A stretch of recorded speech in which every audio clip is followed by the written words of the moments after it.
देशामध्ये किंवा महाराष्ट्रामध्ये मुलींवर अत्याचार होत आहेत, भ्रष्टाचार होत आहेत, महागाई वाढली आहे, नोकऱ्या नाहीत, त्या संदर्भात ते तळ ठोकून कोणी काम करत नाही.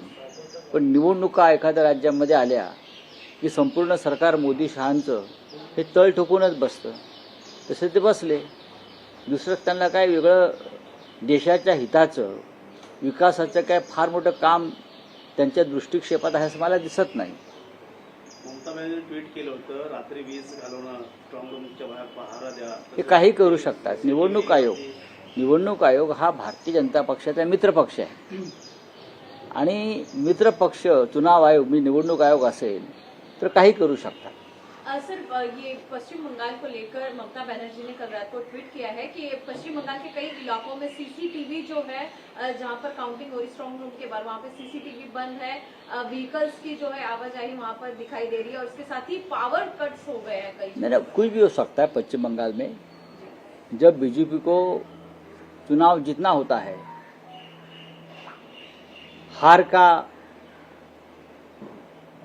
उनको जो हार का सामना करना पड़ता है और जीतने की कोशिश करते हैं वो लोग, तो ये सब हाथखंडे अपनाते हैं.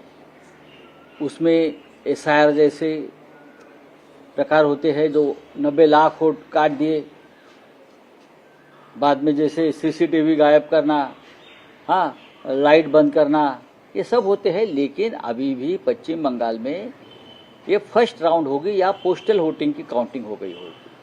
अभी बहुत टाइम है. राज्यामध्ये सुद्धा पोट निवडणुका दूर होत आहेत, राहुरी आणि बारामती. त्या पोटनिवडणुका या प्रतिकात्मक आहेत.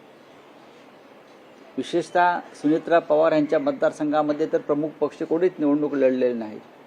काही अपक्ष तिथे निवडणुकीला उभे असल्यामुळे तिकडे निवडणूक होते. राहुरीमध्ये राष्ट्रवादी काँग्रेसने निवडणूक उभा केला, आम्ही त्यांना पाठिंबा दिला. पण शेवटी कर्डिले यांच्या निधनानंतर झालेली निवडणूक आहे, त्याचा फायदा त्यांच्या घरातल्या उमेदवाराला मिळतो. सर, तमिलनाडु में सीएम रंगास्वामी का कहना है कि एनडीए जो है 20 सीटों पर विजय हासिल करेगी. इसके साथ ही टीवी के चीफ विजय को भी कांग्रेचुलेट उन्होंने किया है. नहीं, अच्छी बात है. मैं देख रहा हूँ जो रुझान सामने आए हैं उसमें टीवी के आगे है, लेकिन अभी पूरे नतीजे नहीं आए हैं और उसको बहुत टाइम लगेगा. सर, एसआयटी नेमणार आहे, सरकार हालचाली करतायत. नसरापूर अत्याचार एक बलात्कार झाला, 4 वर्षाच्या मुलीवर, बरोबर आहे. ह्याच्यामध्ये कायदा आणि सुव्यवस्था सांभाळणाऱ्या गृहमंत्र्यांचं अपयश आहे. मग एसआयटी त्यांची चौकशी करणार का? आरोपी पोलिसाच्या कस्टडीमध्ये आहे, आरोपी पोलीस कस्टडीमध्ये आहे. मग आता एसआयटीचा विषय काय याच्यामध्ये आला? पण काही झालं की एसआयटी नेमायची. तुम्ही अशा प्रकारच्या दुर्घटना, अशा प्रकारच्या मुलींवरचे अत्याचार होणार नाहीत यासाठी काम करा. कायद्याचा धाक राहील असं पहा. चाकणला झालाय, पिंपरी चिंचवडला झालाय, 2-4 नागपूरला झालाय.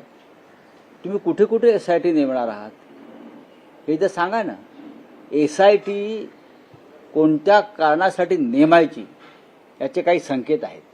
आदित्य ठाकरेंचं म्हणणं आहे की नराधमाला फाशी शिक्षा द्यावी. 100% हीच मागणी योग्य आहे.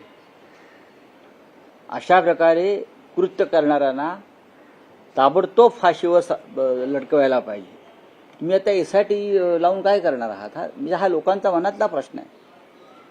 ती जी पीडित मुलगी आहे, तिच्या वडिलांचा जो आक्रोश आहे, त्यांनी काय सांगितलं की त्या नराधमाला फासावर लटकवा आणि मग माझं सांत्वन करायला या.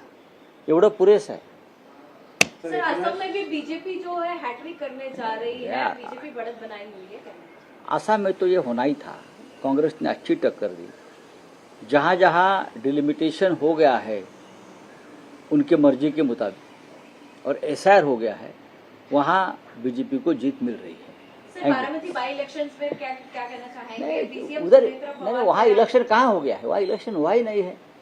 हम सभी ने मिलकर महाविकास आघाड़ी ने डिप्टी सीएम सुनेत्रा पवार को सपोर्ट किया था.